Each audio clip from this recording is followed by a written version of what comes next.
Buat konten dan hasilkan income dengan strategi konten marketing. Temukan rahasianya di contentcreatorblackbook.com. Hai Will, Halo, halo kok.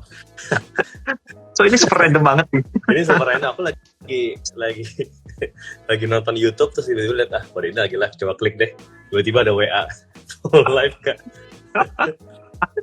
Random aja sih ini ngomong-ngomong sama ini sih, sama audiens Iya. jawabin Q&A gitu sih.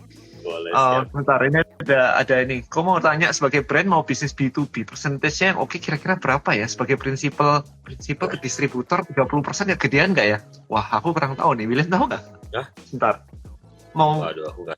tanya sebagai brand mau bisnis B2B, persentasenya yang oke kira-kira berapa? Sebagai prinsipal ke distributor 30% ya gedean nggak? Ya biasanya sih segituan ya. 25 sampai 30 sih biasanya. Memang Iya. segitu sih. Kalau I don't know. kalau konsepnya ngomongin ke biasa aku ngurusnya sih terbesar ya aku pernah dengar sih 30 sih sebenarnya sih. Iya, rounded lah ya. Hmm. Rounded lah ya.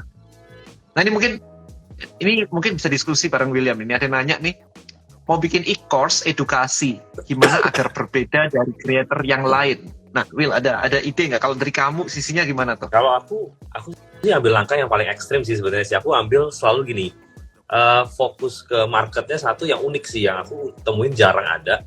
Terus aku, maksudnya ya misalkan gini ya, teman-teman kalau dengerin kita ngomongin marketing, semua orang juga ngomongin marketing gitu. Aku bahkan pernah ngomong yang paling gila adalah, ada yang pengen nanya, kok mau ajar marketing lu udah belajar sama ini, belajar yang ini. Aku bilang, aduh di Indonesia tuh marketing tuh mau belajar dari siapa aja, gurunya cuma satu soalnya, jadi semua mirip-mirip aja pasti.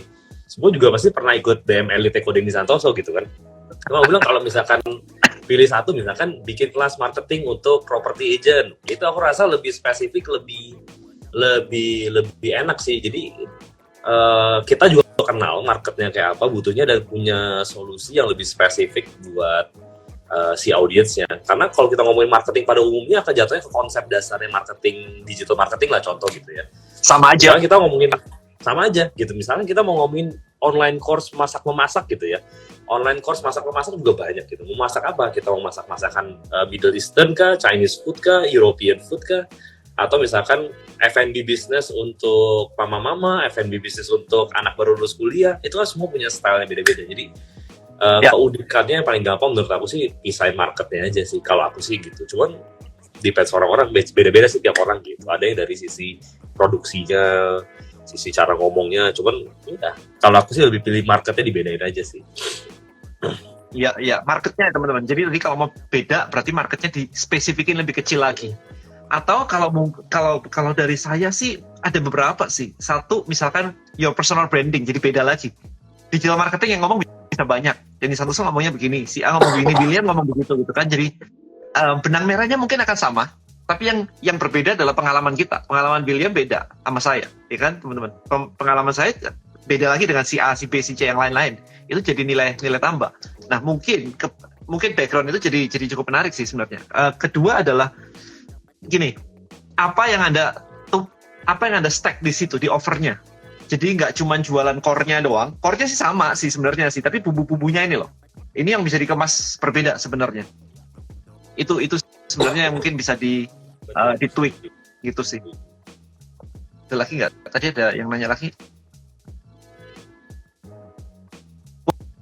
Buat yang belum tahu William sekarang background-nya dong Will. Aku takut salah sebut ya. Background-mu sekarang ngapain? Ini buat teman-teman yang kebetulan follower tuh. Aku agent asuransi aja sekarang. Jadi biar nggak ini, karena agent asuransi itu dulu kayak William pernah jualan polis aja nggak pernah. Oke, fine. Sekarang buktikan sudah jualan juga. Aku jadi ini buat teman-teman yang dengerin, orang suka nggak percaya kalau misalnya list building dan lain-lain itu nggak bisa kepake buat agent asuransi.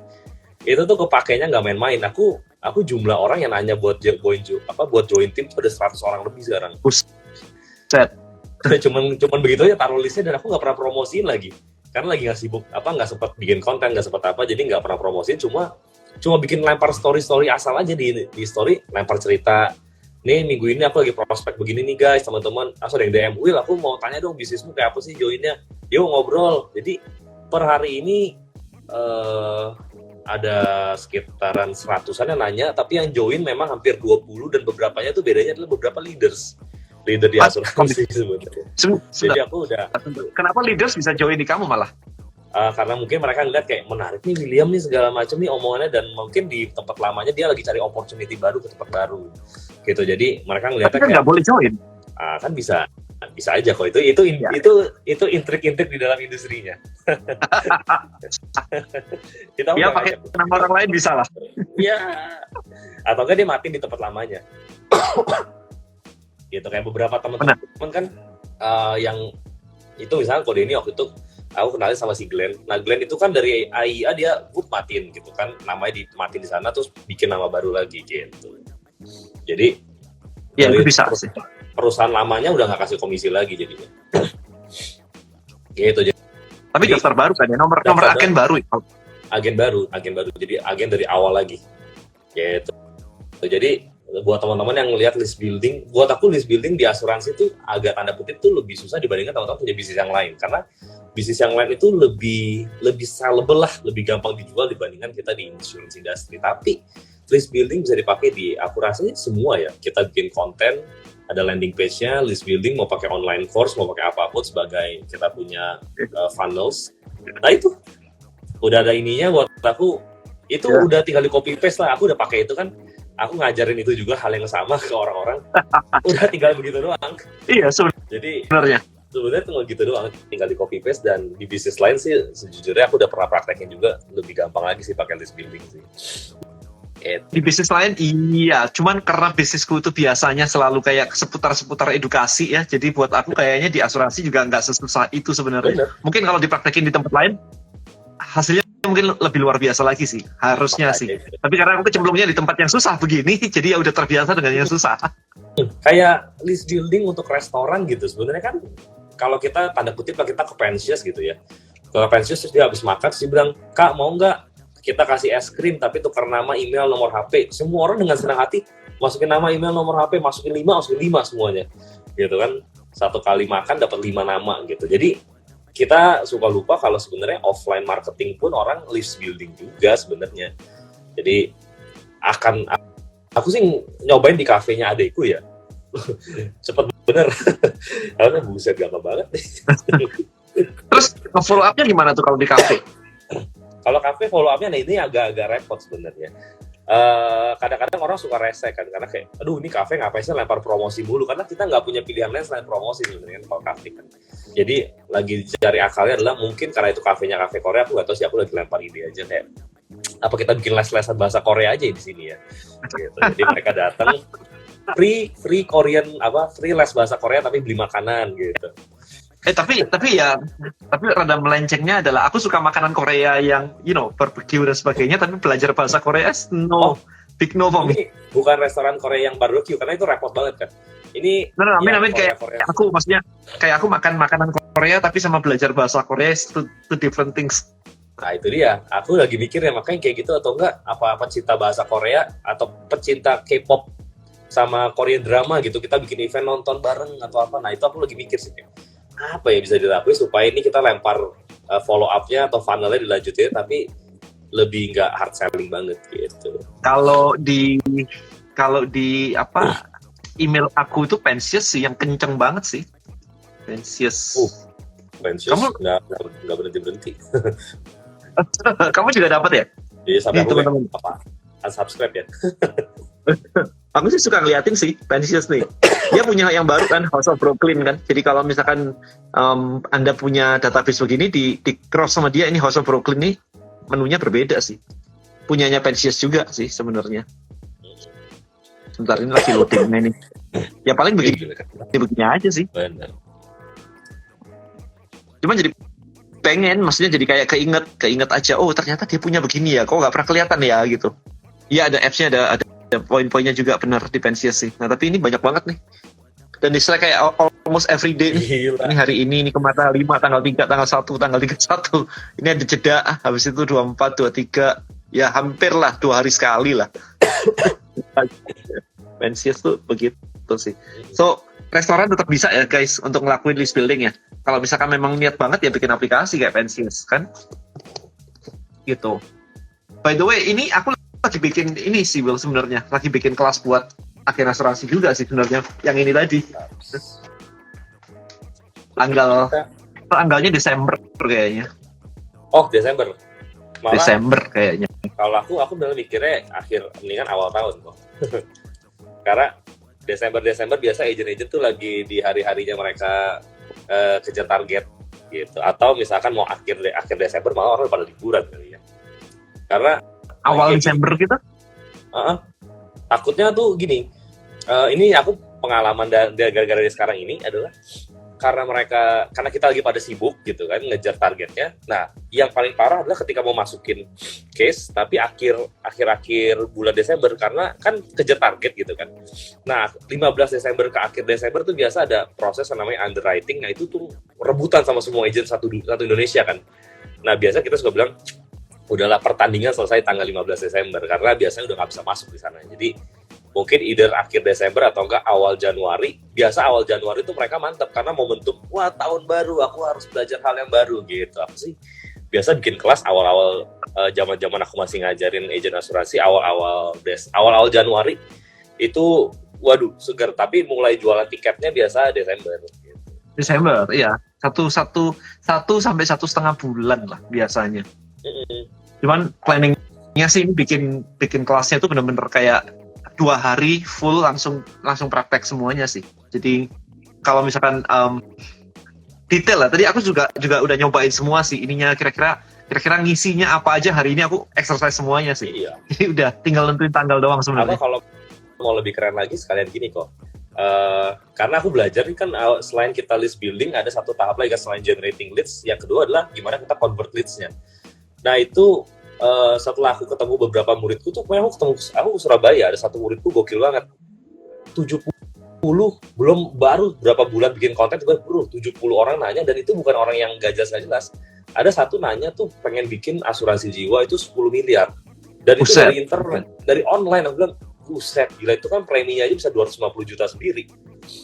Artinya ada aja marketnya sebenarnya, cuma kok nggak closing. Ternyata pas kita ngobrol, ternyata skill dia jualannya yang kurang sebenarnya.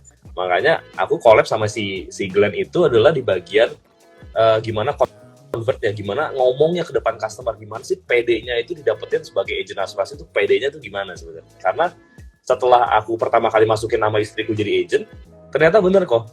Aku biasa suka ngajak kan, jadi agent tuh nggak usah takut, kita harus jujur jadi agent. Pas aku masukin nama, ketakutan muncul semua ketakutannya kayak, wah kalau temen gue jauhin gue gimana nih segala macam. Nah itu yang aku lagi mau bikin juga, mungkin tahun depan lah kelasnya juga, aku mau bikin kelas baru. Kelasnya itu gimana caranya jadi agent tuh nggak cuma nggak cuma generating, tapi at least convert lah, kalau nggak mau ngapain gitu. Atau nggak tahun depan kita collab bareng juga bisa lah. Siap. Aku selalu di generating leads lah ininya.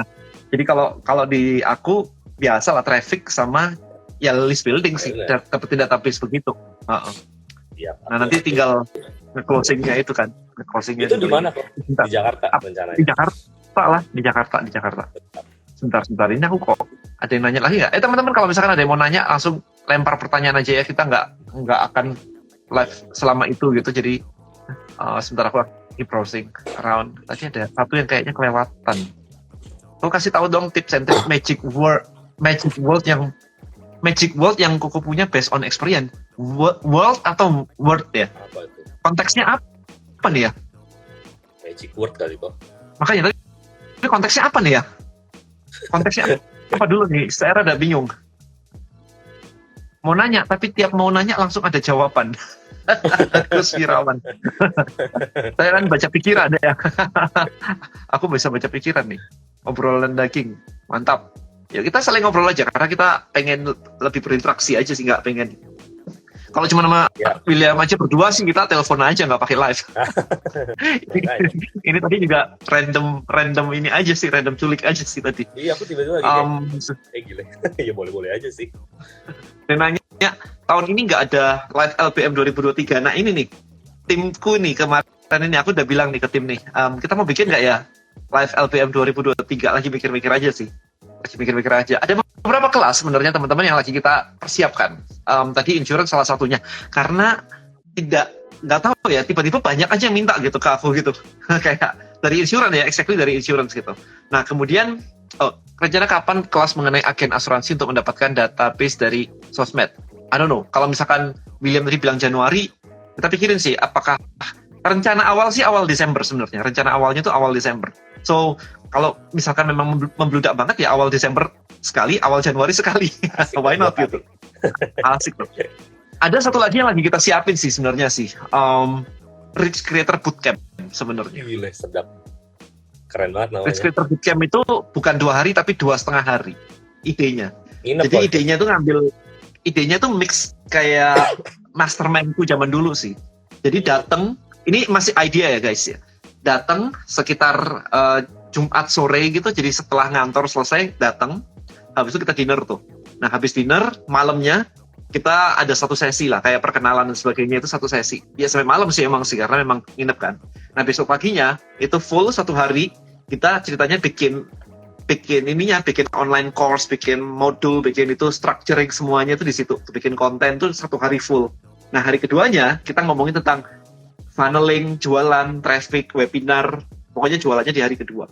Jadi 3 hari itu 2,5 hari lah, di pack banget gitu untuk ini loh, semuanya itu kayak begini gitu sih sebenarnya. Langsung praktek soalnya. Sampai malam ya. Itu bukan cuma kayak kelas sampai sore gitu ya, sampai malam sih.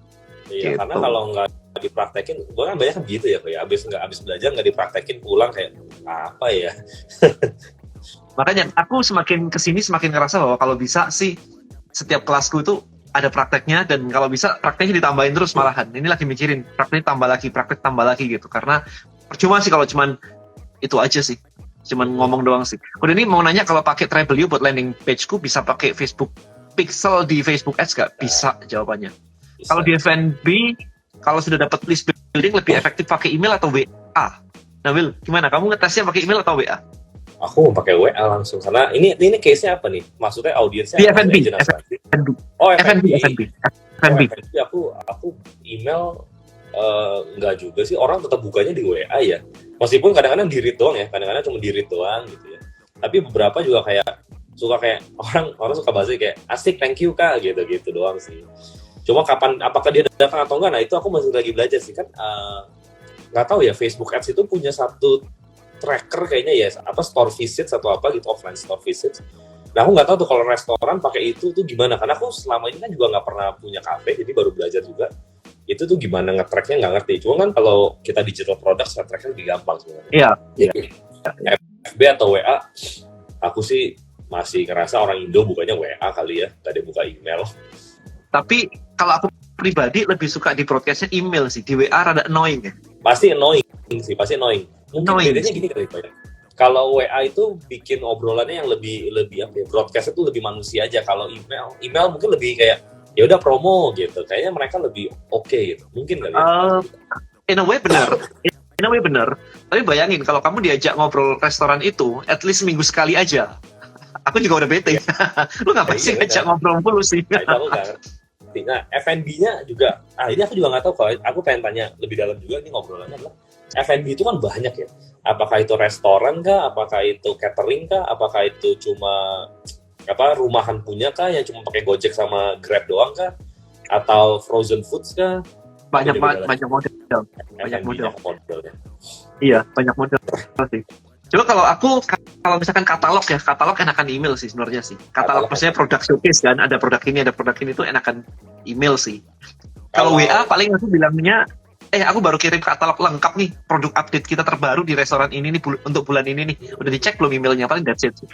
Tapi kalau ngajak ngobrol gitu, aku lebih suka either promo itu di email, atau kalau ada aplikasinya. Kalau aku memang suka banget datang ke situ kayak Pensius gitu, ada aplikasinya, pop-up notification masih oke buat aku. Oh iya, pop-up notification sih oke banget sih. Ya.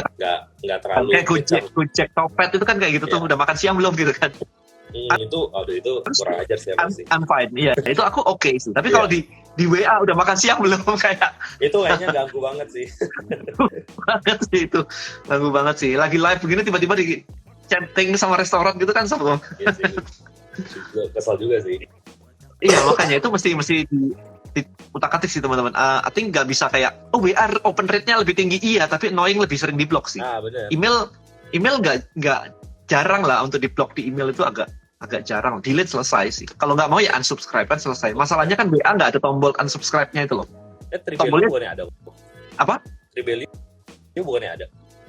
Iya, tapi kalau misalkan di ini kan nggak ada kan. In general kalau WA broadcast itu kan cuma report and block ya. Iya. Report and block. Gitu sih. So, ini ada pertanyaan izin nanya untuk affiliate memula. Lebih baik mulai dari toko orange, toko hijau, atau toko hitam. Nggak ada. Kalau buat saya pribadi sih nggak ada gimana-gimananya. Itu kan barang ya. Affiliate itu sebenarnya, tugas affiliate itu satu, yaitu ngedatengin traffic sama konversi. Nah, trafficnya dari mana? Toko orange, toko hijau, dan sebagainya, itu barangnya sebenarnya. Nah, pertanyaannya adalah, kamu jagoan untuk mendatangkan traffic dan nge-closingnya di mana? Mau di TikTok boleh, mau di Instagram boleh, mau di YouTube boleh, bebas sebenarnya. Mau di email broadcast gitu boleh aja sebenarnya, nggak ada masalah. Barangnya dari mana-mana, termasuk dari Tribelio. Tribelio sekarang sudah punya 92 produk digital yang diafiliatkan, which is lumayan lah. Lumayan lah. Tinggal teman-teman cerita-cerita aja, habis itu share link, ada resep-resep masakan lagi, ada 20 resep masakan kan, baking ini resep gitu. Tinggal cerita-cerita, kalau perlu TikTok live, masak bareng begitu, terus resepnya dikasih di situ, orang beli kan lumayan. Mau nanya kalau pakai Tribelio buat landing page iklan Facebookku bisa pasang pixel? Bisa tadi udah ya, bisa. Apakah mungkin bikin branding tanpa muncul di layar untuk nantinya nawarin e-course? Gimana, Will? Tapi tergantung sih. Kalau e-course sih nggak sama sih, bisa-bisa aja sih. Tergantung online course yang misalkan online course-nya masak-memasak gitu ya. Aku sih nggak terlalu necessary untuk tampil muka gitu sebenarnya, karena ya udah orang kita cuma butuh resepnya gitu sebenarnya kan. Atau kita pengen creator yang soal masak-memasak pun aku lihat di luar negeri nggak banyak yang tampilin muka. Tapi kalau memang bangun personal brand, buat aku tampilin muka wajib atau enggak akan membantu lebih menurut aku sih, karena menciptakan apa sih feeling manusianya itu loh kok. Jadi kayak kita memang lagi ngobrol sama orang gitu. Cuma apakah memungkinkankah untuk tidak menampilkan muka? Memungkinkan. Tapi kalau tampilin muka, aku rasa sih engagement sama interaksi manusia, customer experience-nya pun lebih better dibandingkan yang nggak menampilkan muka gitu. Iya. Ini mau nawarin e-course sih ceritanya sih. Mau nawarin e-course perlu munculin muka nggak? Tapi kalau mau nawarin e-course sih, buat aku sih penting ya munculin muka ya. Iya, kalau online course sih harus. Kalau jualan, konteksnya cuma mau jualan online course, perlu munculin muka nggak? I think perlu sih kalau online course. Kalau nggak, beli trust-nya dapat dari mana? Belinya sama siapa? Trust-nya dapat dari mana? Iya. Kenapa orang-orang ex-MLM dalam on top leader public speaking-nya bikin audiens terpukau? Ini pemotongan kalimatnya ada bingung saya. Agak aneh, cuma ngerti lah. Tapi ya intinya adalah kalau sudah tahu gitu kan tinggal Anda belajar public speaking aja. Biar jadi leader MLM. biar bisa memukau audiens lah, intinya begitu. Ya belajar aja public speaking kan banyak kelas-kelasnya tuh. Nggak perlu jadi leader MLM buat jago public speaking. Ya dibalik aja. Pak kasih pencerahan soal anak muda yang punya skill di bidang desain, entah desain apapun, apa sih yang bisa kita lakukan? Saya benar-benar bingung. Yang bisa dilakukan yang ngedesain. Banyak banget yang bisa dilakuin itu. Will, ajar apa aja yang tuh? Paling gampang teman-teman bisa buka Triversity, teman-teman bikin online course, itu yang pertama satu. Yang kedua, buka agency juga masih bisa. Jadi buka ya freelance agency aja, either itu interior designing, graphic designing atau apa gitu ya. Itu yang kedua gitu. Kan yang ketiga bikin konten murni aja, karena aku pernah lihat ini lebih seru lagi kok. Ini ada temen content creator juga di Batam, dia bikin UI UX design. Wah, ngebahas tentang UI UX design. Udah ngebahas aja sampai di endorse sama keyboards, di endorse komputer, itu masih bisa make money dari sana. Cuman yang menurutku paling asik sih sebenarnya sih bikin online course sih, tetap gak ada yang ngalahin. Iya. Atau ini kan ya bikin online course ngajakin orang desain. Iya, itu paling enak. Itu paling enak sebenarnya. Iya. Oke, so berikutnya adalah buat tutorial untuk affiliate Tribelio. Sudah ada di YouTube saya, tinggal dicari aja. Udah ada, aman. Untuk affiliate itu. Kemudian kalau nggak salah ada traktir saya kopi untuk mendapatkan host prospek ya, kok itu lihatnya di mana? Itu ada di link Instagram saya. Jadi datang ke link Instagram saya di bagian belajar yang lain-lain itu ada traktir kopi. Saya punya 3 buat insurance, MLM sama properti, ada 3 sih. Silakan dipilih sesuai. Yang buat MLM itu cukup menarik sih karena isinya adalah ngedesain funnel untuk ngeprospek rekrut sebenarnya. Jadi cukup menarik. Kalau bahas snack itu buat cari reason orang beli itu gimana ya? Sempat bingung jelasin ke teman soalnya dia produk mindset. Kalau snack ya kasih aja tuh dites aja. Kalau saya sih snack makanan buat cari reason orang beli itu gimana ya? Kasih aja orangnya tes, suruh dia feedback. Icip gitu kan. Habis itu belinya di sini gitu. Nah, problemnya gini kadang-kadang, dikasih icip-icip, orang tertarik, tapi habis itu belinya susah. Iya. Ya kan? So, for example, saya dikasih, ini nggak ada snack lagi, saya di depan saya. Oke, saya dikasih snack nih ceritanya nih. Habis itu saya coba, kok menarik ya, enak ya gitu. Tapi habis itu mau belinya di mana? Itu. Misalkan suruh ke Indomaret. Belum tentu saya mau, karena saya nggak pernah ke Indomaret. Biasa istri yang ke Indomaret. Dan ya, saya basically jarang banget ke Indomaret nyari snack gitu. Jadi itu yang mesti dipikirin sebenarnya, customer journey-nya setelah dikasih, what next nih? Apa next-nya nih gitu. Benar. Maybe. Beberapa memang kalau misalkan di snack-nya gimana? Kayak gitu juga, aku punya temen yang waktu itu tuh kok, ya waktu itu kita lagi acara Rich Creator Meetup itu yang kita di kantor MSIG kan, aku bawain snack itu kan yang dari temanku juga jual snacks. Problemnya dia tuh sama sih menurut aku suka bilang bahwa yang susahnya itu bukan masalah bikin konten, karena konten trafficnya ada, tapi ini mau belinya kemana itu? Ketika klik link, diputer-puter kemana-mana, orang udah males lah. Itu enak loh, jadi kesel. Snacknya dia enak loh. Kenapa? Snacknya dia enak loh. Enak loh. Iya. Cuma kebelinya gimana? Akhirnya problemnya dia adalah kebeli cuma ketika momentumnya lagi seasonal, kalau lagi Natalan, lagi Lebaran, lagi apalah gitu. Jadi orang kasih itu sebagai hampers, tapi day to day-nya orang nggak beli. Aku juga bilang ini day to day-nya bukan orang nggak beli, orang nggak tahu mau beli kemana aja. Yes. Apalagi makan, habis dilempar dibuang tempat sampah, udah hilang. Mau beli bungkusnya di mana juga nggak tahu. Itu dia. Jadi ya kan? Orang tuh cuma keinget sama dia cuma kalau lagi Natalan, lagi inget sama dia lagi Lebaran. Kalau lagi Lebaran, salesnya bisa 10-20 kali lipat kali gedenya. Tapi di hari-hari biasanya agak berat jalaninnya, gitu. Exactly, bener banget. Jadi itu jadi problem sih. Oke, kalau asuransi bikin akun khusus mulai dari edukasi, tingkatin awareness, perlu nantinya munculin kita sebagai orang di balik akun itu nggak ya? Pertanyaan ini juga 3-4 tahun aku ngajar di asuransi, pertanyaannya nggak berubah ini. Tetap kan? Ya, aku sih ngerasa nggak harus ya. Aku malah lebih ngerasa gini, kalau kita mau bikin akun baru, kita ngecek akun kita yang sekarang, tanda kutip, udah mati belum sih? Karena agen asuransi itu punya akun itu, kadang-kadang isinya gini loh, isinya tuh katalog semua. Instagram kan nggak suka isi katalog semua, nggak ada orang yang kalau ada yang kayak gitu, mendingan bikin baru. Tapi kalau nggak sampai seburuk-buruk itu, mah aku bilang nggak usah bikin baru lah, karena kuncinya agen asuransi kan trust.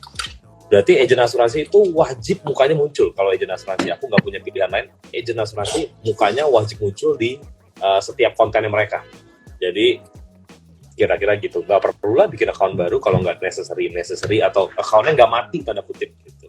Ya, kalau misalkan agen asuransi bisa tidak nampilin muka, maka profesi agen asuransi hilang. Makanya kan, perusahaan langsung aja diganti gambar, diiklanin aja, selesai. Dan itu udah pada mulai terjadi kok sebenarnya. Cuma untuk produk-produk yang lebih simple. Kalau produk asuransi kesehatan buat aku masih akan sangat susah karena kompleks banget. Tapi asuransi yang cuman kayak ya asuransi kecil-kecil, PA, mobil atau apa masih sangat bisa digantikan. Tapi apakah mungkin one day kesehatan bisa digantikan? Sangat-sangat mungkin. Itu menurut aku sangat-sangat mungkin. Dengan AI kayak sekarang sih, harusnya sih sangat mungkin sih. Oh iya, makanya aku lagi coba develop juga. Bocoran nih. Iya, bocorin nih. Oke. So, mau tanya apa lagi hal yang harus dilakukan di awal untuk membuat brand? Bisa nggak? Brand apa dulu? Aku bingung nih. Ini cuma gitu aja sih. Oh, tergantung ya. Kalau misalkan personal brand udah pasti kan kita ini mau kita kenal diri kita dulu atau enggak. Mungkin aku konteksnya personal brand aja kali ya. Kalau personal brand seberapa kita kenal diri kita dan kita tuh tahu kita tuh jagonya ngapain sih, kita mau bahas apa sih. Nah setelah udah tahu mau bahas apa, problemnya kan itu jadi kayak content creator pada umumnya. Bisa bikin konten tapi nggak bisa make money-nya gitu kan. Yang kedua adalah mikirinnya gimana caranya ini jadi duit ya gitu. Jadi strategi brandnya lebih ke arah sana. Oh udah tahu nih cara make money dari sana, aku baru carilah uniknya apa, kita tuh bedanya apa sih sama content creator yang lain. Aku tuh bahas punya framework yang berbeda apa sih, misalkan yang paling parah kan ini ya kok ya, selain marketer tuh ada lagi yang rame tuh program diet sebenarnya. Yang ngomong program diet tuh banyaknya nggak main-main, apalagi ngomongin saham juga banyaknya nggak main-main, investasi segala macam. Aduh amit-amit banyak ya. Pertanyaannya kan cuma simpel, kalau aku pernah, menurut aku ya, pertanyaan paling simpel adalah kenapa gue mesti beli barang lu dan kenapa nggak influencer yang itu aja? Iya. Gitu. Iya. Iya. Video edukasi untuk jualan binaural ada kok. Ada di YouTube saya. Di YouTube saya ada video edukasi untuk jualan binaural. Ada. Jadi tinggal dipakai aja, kemudian linknya diganti, your affiliate link, harganya 300.000. Berarti kalau satu sales 20% berarti dapat 60.000. Lumayan banget ya. Lumayan lah. Kemarin ada yang tadi pagi aku posting tuh, ada beberapa orang ternyata tiba-tiba di akunnya dapat 4.500 itu udah nggak tahu tuh level keberapa, tuh tiba-tiba jalan aja passive income, kan lumayan sekali tuh. Ya, kecil lah, tapi kan baru pertama gitu kan, baru kayak sebulan gitu ya oke lah. Lagi dicecer juga kok sama Ziki setiap hari. Kok kapan bikin course-nya? Sabar, tahun depan, tunggu sebentar. Aku tuh lagi mau bikin ini kok sebenarnya. Apa tuh? Bikin bisnis kita sebagai content creator tuh lebih sustainable. Okay. Karena banyak teman-temanku itu content creator bikin tiba-tiba masuk rumah sakit. Makanya kita konekin ke asuransi lewat jalur sana sebenarnya. Iya. Tapi banyak loh yang stres ya. Iya, banyak banget. Nggak, aku tuh baru sadar juga ternyata gini, aku beberapa kali ketemu, misalkan lah ya, kita kemarin ketemu sama beberapa temen yang kita lihat followersnya tuh gede banget, dan kemarin udah ketemu Koko juga lah, kalau aku sebut namanya ntar gak enak di sini. Iya. Kita udah ketemu pas ketemu aku nanya, bro, lu kagak punya asuransi, ini kaki lu kecelakaan? Kagak kok. Wah, yang bener aja. Iya, nggak punya asuransi, jadi lu bayar sendiri. Iya, bayar sendiri. Langsung kita ya udahlah, lu mendingan beli aja daripada lu udah kerja capek-capek terus sakit lebih gede gimana, ini cuma kecelakaan doang. Iya ya kok ya. Jadi kita baru tahu juga, aku pikirnya content creator tuh pasti punya asuransi lah. Iya, harusnya edukasinya cukup bagus lah ya. Aku pikir kan edukasinya bagus, pasti ya teredukasi lah sama asuransi. Ternyata banyak yang nggak punya juga gitu. Jadi aku mikir kayak, mungkin ini market yang berbeda lagi nih. Biasa agent asuransi targetnya kan ke keluarga muda lah, apalah. Aku pikir kayak udahlah, might as well kita cobalah insurance buat content creator. Kenapa content creator perlu at least merencanakan perencanaan mereka anti resiko lah gitu. Tahun depan tapi karena sekarang aku nggak sempet banget megang. Nanti bantu-bantu kalau untuk siap. Kalau untuk bikin konten murni, contoh kayak tadi UI UX hanya bikin konten aja, nanti tinggal nunggu endorse ya. Lalu kalau untuk e-course harus punya personal branding yang kuat ya. Yang untuk e-course jawabannya iya. Kalau untuk yang konten William gimana tuh? Nunggu endorse kah untuk UI UX konten tadi? Kalau aku tuh nggak suka bisnis yang kita harus nunggu endorse, nunggu apa. Karena game exposure. Semakin tinggi exposure-nya, semakin kita ke expose sama si brand. Agak repot. Jadi memang kalau misalkan mau nunggu endorse-an ya bikin konten terus-terusan yang viral aja, ntar lama-lama juga pasti ada endorse-an. Cuma lebih sustainable menurutku sih jualan online course sejujurnya. Itu paling enak loh, jualan online course gila loh, income-nya income-nya gede, profit margin bisa 80-95%. Katakanlah kalau misalkan 15% sampai 20% untuk iklan. Habis itu bikin online course itu bisa di funnel untuk bisnis di belakangnya sebenarnya. Bukan cuma jualan online course selesai, bukan cuma itu mindsetnya terlalu cetek banget, itu bisa di funnel ke belakang. Oke, so saya tadi udah cek link di bio, nggak ada traktir kopi untuk insurance, harusnya ada. Ada kok. Ada nih. Nah ini. Jadi setelah klik link di bio saya, masuk ke sini nih, lanjutkan ke langkah selanjutnya. selanjutnya. Memang karena ini kalau nggak kepanjangan sih landing page saya, produk saya kebanyakan soalnya. Nah ini ada mantra ChatGPT, ini ada takdir kopi, ada 3 gitu. Oke, jadi lewat situ aja.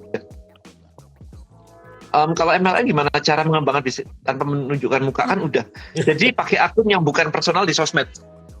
Nggak jadi-jadi kan? Nggak jadi ganti. Nggak jadi-jadi gitu. Nggak akan jadi-jadi gitu prosesnya. Jualannya nggak jadi lama. Jadi mau jadi leader, mau jualannya juga lama. Karena people follow people. Betul. Kalau brand itu kalau sudah terkenal iya. Tapi kalau misalkan belum terkenal sih nggak bisa. Itu menurutku sih. Kalau menurutku apalagi MLM kan kita pengen jadi sosok gitu ya. Yang penting kan Iya. gitu jadi sosok leadernya gitu kan. Jadi one day pasti akan diminta untuk mukanya muncul sebenarnya. Gitu. Iya, benar.